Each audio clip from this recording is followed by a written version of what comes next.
बच्चों last lecture में हमने प्रोजेक्टाइल की इक्वेशन के बारे में बातचीत करी थी। कुछ और इक्वेशन के बारे में जानते हैं। एक इक्वेशन तो हमने पढ़ी थी y is equal to x tan theta minus 1/2 ji x square upon U square cos square theta. ये हमने जान लिया। अब क्या इस इक्वेशन की कोई और सेकंड फॉर्मेट भी एग्जिस्ट करता है, ये जानना जरूरी है। तो क्या है वो second format of equation of trajectory, चलिए देखते हैं। तो बेटा अपने लोगों ने क्या पढ़ा था? अपने लोगों ने पढ़ा था y is equal to x tan theta minus 1/2 ji x square upon U square cos square theta. मैं आपको जो बता रहा हूं बच्चों, वो बता रहा हूं सेकंड इक्वेशन ऑफ ट्रेजेक्टरी, यानी कि इक्वेशन जो है ट्रेजेक्टरी की, वो सेकंड कौन सी है? Second equation of trajectory. तो इसकी बातचीत कर रहे हैं बच्चों। अब y एक्स टेन थीटा को ले लो आप कॉमन, 1 माइनस 1/2 जी x square u square x common आ गया है यहां से, तो u square cos square theta और यहां आ जाएगा टेन थीटा। इसे बच्चे और सॉल्व करते हैं। y is equal to x tan theta 1 minus 1/2 ji x u square cos square theta और tan theta can be written as sine theta upon cos theta. यहां से आप ध्यान से देखें तो एक कॉस थीटा से कॉस थीटा कैंसिल हो गया। थोड़ा सा और मॉडिफाई कर लेते हैं।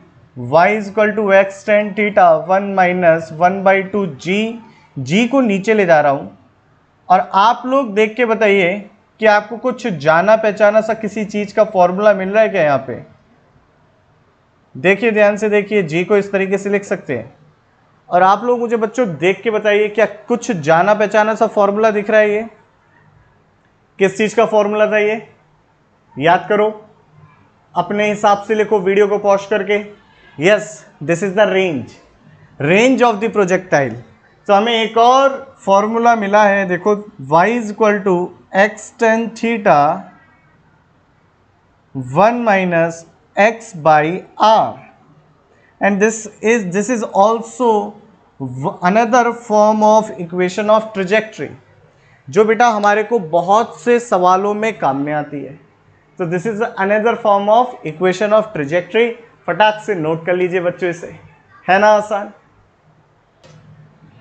तो बच्चों सेकंड इक्वेशन ऑफ हमने देख ली, किसकी सेकंड इक्वेशन? ट्रेजेक्टरी की। इक्वेशन ऑफ ट्रेजेक्टरी की अनदर फॉर्म चेक कर ली। हॉरिजॉन्टल प्रोजेक्टाइल की बात करते हैं। क्या होगा अगर मैं किसी ऑब्जेक्ट को किसी हाइट पर चढ़कर, जैसे किसी बिल्डिंग की हाइट पर चढ़कर फेंकूं? कैसे? इस तरीके से कुछ फेंकूं। मैं ऑब्लिक नहीं फेंक रहा, हॉरिजॉन्टल डायरेक्शन में फेंक रहा हूं। ध्यान से समझो कि मैं किसी बिल्डिंग पर खड़ा हुआ हूं और ऑब्जेक्ट को जस्ट हॉरिजॉन्टली थ्रो कर रहा हूं, तब टाइम ऑफ फ्लाइट क्या होगा? ये इंस्टेंटेनियस वेलोसिटी क्या होगी? ये सारी रेंज क्या होगी? ये सारी चीजें डिस्कस करनी है। या अनदर काइंड, मान लीजिए ये आपका एक एरोप्लेन है। एरोप्लेन के अंदर कोई ऑब्जेक्ट है। एरोप्लेन कांस्टेंट वेलोसिटी v से इस हॉरिजॉन्टल डायरेक्शन में चल रहा है और इस ऑब्जेक्ट को यहां से थ्रोन किया गया। तो बच्चों जो ऑब्जेक्ट पेरेंट ऑब्जेक्ट की होगी, वही जो वेलोसिटी पेरेंट ऑब्जेक्ट की होगी, वही इस ऑब्जेक्ट की होगी। यानी कि अगर ये v वेलोसिटी से चल रहा है तो ये जो ऑब्जेक्ट आपने रिलीज किया, ये वर्टिकली ऐसे नहीं गिरेगा, इसका मोशन कुछ इस तरीके से होगा। रीजन, क्योंकि इसके पास कुछ हॉरिजॉन्टल डायरेक्शन में वेलोसिटी होगी। ध्यान से समझो इस बात को। अगर एरोप्लेन या कोई भी ऑब्जेक्ट हॉरिजॉन्टल डायरेक्शन में मूव कर रहा है कुछ v वेलोसिटी से, तो बेटा इस ऑब्जेक्ट में से अगर कोई दूसरा ऑब्जेक्ट को जस्ट रिलीज कर दिया गया तो इसकी भी इनिशियल वेलोसिटी वही होगी जो इस मूविंग ऑब्जेक्ट की थी, जो प्रीवियस वन की थी, जिसके साथ ये जुड़ा हुआ था या अटैच था। तो इसका मोशन, हॉरिजॉन्टल प्रोजेक्टाइल का मोशन, दोनों सेम है। तो क्या डिस्कस करना है अपने लोगों को बच्चों? डिस्कस करना है, अगर किसी प्रोजेक्टाइल को मैंने किसी बिल्डिंग जिसकी हाइट h है उससे फेंक दिया, तब क्या पैरामीटर्स आएंगे, किस तरीके से कैलकुलेट करेंगे, आइए डिस्कस करते हैं। तो the today's topic of discussion is horizontal projectile. Note करिए इसे अपनी कॉपी में, हॉरिजॉन्टल प्रोजेक्टाइल। हॉरिजॉन्टल प्रोजेक्टाइल की बातचीत करनी है बच्चों। क्या होता है हॉरिजॉन्टल प्रोजेक्टाइल? मान लीजिए ये आपका एक टावर है, इस टावर की जो ग्राउंड से हाइट है वो h है। The height of the tower from the ground is h। इससे किसी वेलोसिटी u से एक ऑब्जेक्ट को फेंक दिया, तो हॉरिजॉन्टल डायरेक्शन में वेलोसिटी दी है, इसका जो मोशन होगा बच्चों कुछ इस तरीके से होगा। जितना इसने हॉरिजॉन्टल डायरेक्शन में डिस्प्लेसमेंट लिया, टाइम ऑफ फ्लाइट के अंदर वो इसकी रेंज कहलाएगी। तो क्या लिखेंगे? An object is throne from a vertical height h with an initial horizontal velocity u। इस स्टेटमेंट को लिख लीजिए आप पॉज करके वीडियो को। अब अगर इस ऑब्जेक्ट को इस तरीके से फेंक दिया तो कुछ पैरामीटर डिस्कशन हो जाए। मैं बात करता हूं इस प्रोजेक्टाइल की इनिशियल वेलोसिटी का हॉरिजॉन्टल कंपोनेंट, वो होगा u। इनिशियल वेलोसिटी का वर्टिकल कंपोनेंट की बात करें वो होगा 0, क्योंकि कोई भी आपकी वेलोसिटी नहीं है वर्टिकल डायरेक्शन में। अगर मैं एक्सेलरेशन along horizontal axis की बात करूं 0, because friction is absent, we are not considering here the air resistance। ठीक है, एयर रेजिस्टेंस की बातचीत नहीं कर रहे हम लोग, तो उसको नहीं लेंगे। मैं वर्टिकल एक्सेलरेशन की बात करूं तो यहाँ पे रिटार्डेशन हो रहा होगा, फोर्स ऑफ ग्रेविटी लग रहा होगा, ग्रेविटी की वजह से एक नीचे रिटार्डेशन कहूं या नीचे की तरफ एक्सेलरेशन कहूं, ये अब वेक्टर में ही हम डील कर रहे हैं, तो इसलिए आप लोग समझ जाओगे कि क्या बातचीत है। बट एक फोर्स लग रहा होगा और इसकी वजह से डाउनवर्ड डायरेक्शन में एक एक्सेलरेशन होगा, ये बात समझते हैं। तो a y is equal to minus g, that is in downward direction. यहां तक की सारी बातें बच्चों सिंपल है, आसान है, समझ में आई। अब आगे की बातचीत करते हैं।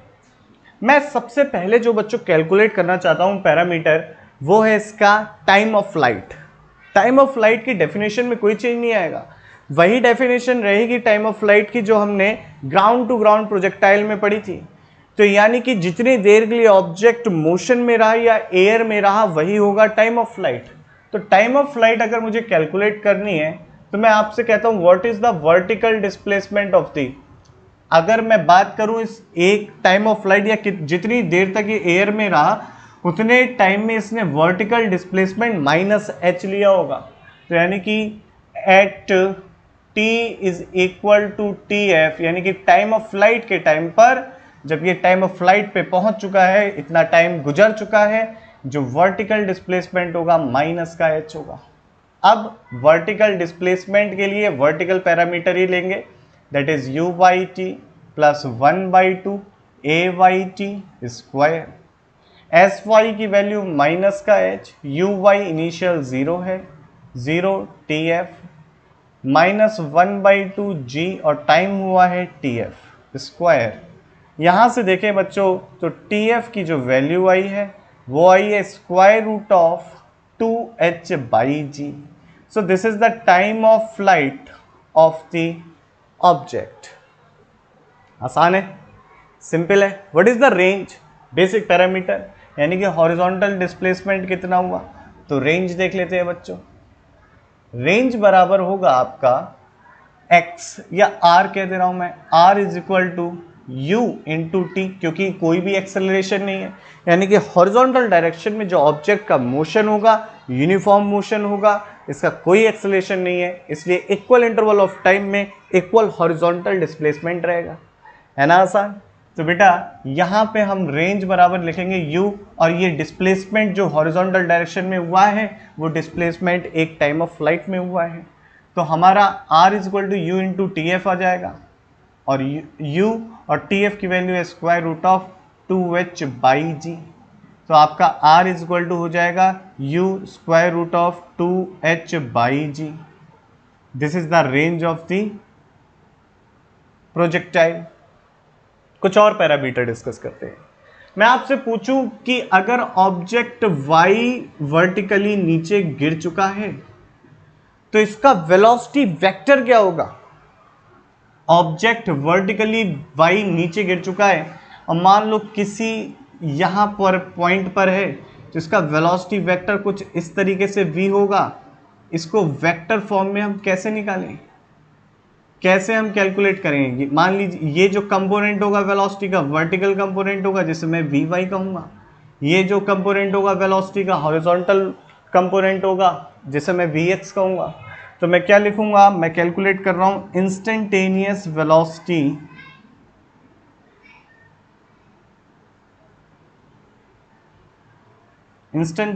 Velocity of the object at time t when its vertical displacement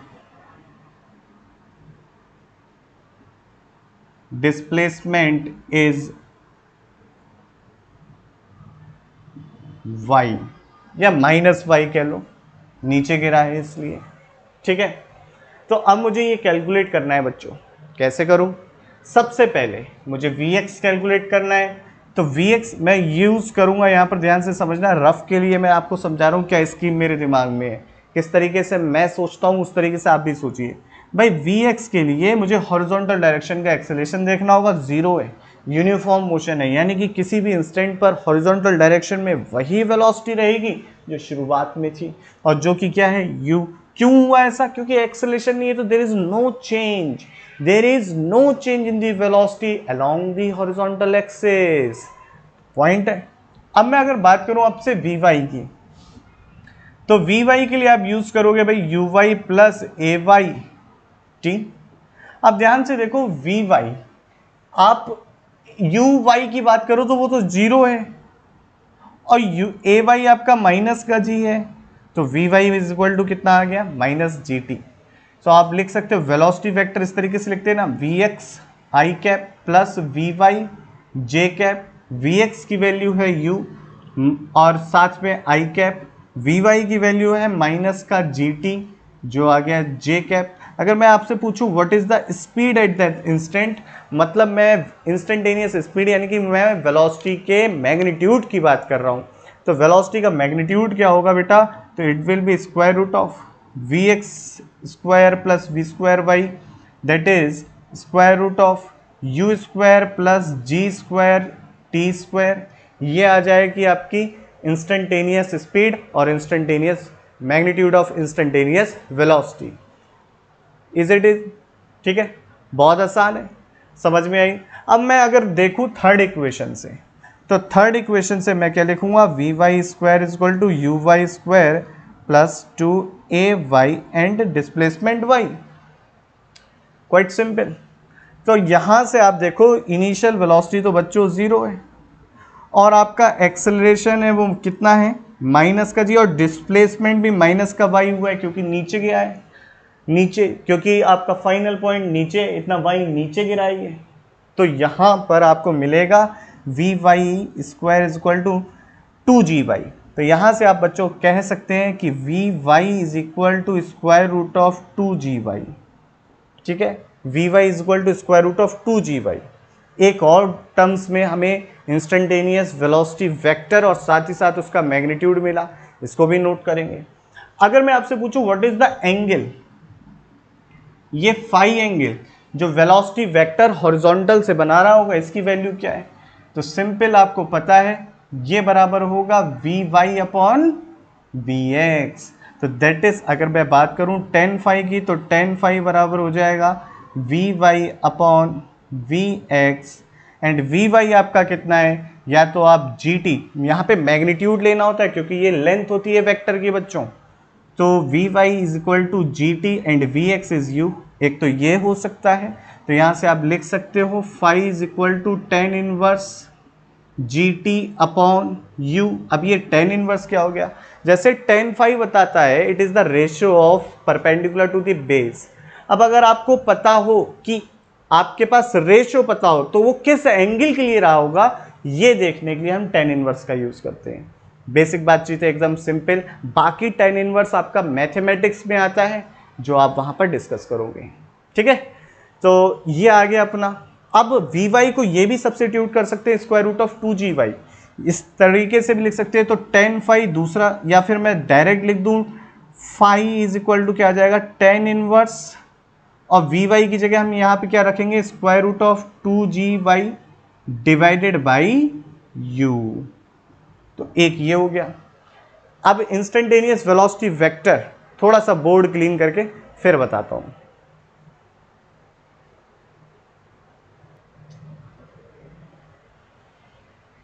तो बच्चों मैंने अभी पहले कैलकुलेट किया था V Y is equal to square root of 2g and V X is equal to U. अब मैं देखना चाहता हूं इंस्टेंटेनियस वेलोसिटी वेक्टर अगेन।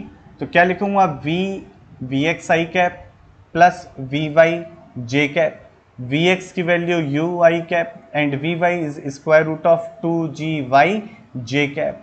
तो वेक्टर वेलोसिटी वेक्टर आपका कितना आ गया, वेलोसिटी वेक्टर आ गया आपका ये। और अगर मैं पूछूं इसका मैग्नीट्यूड कितना है बच्चों, तो that is square root of U square plus 2g।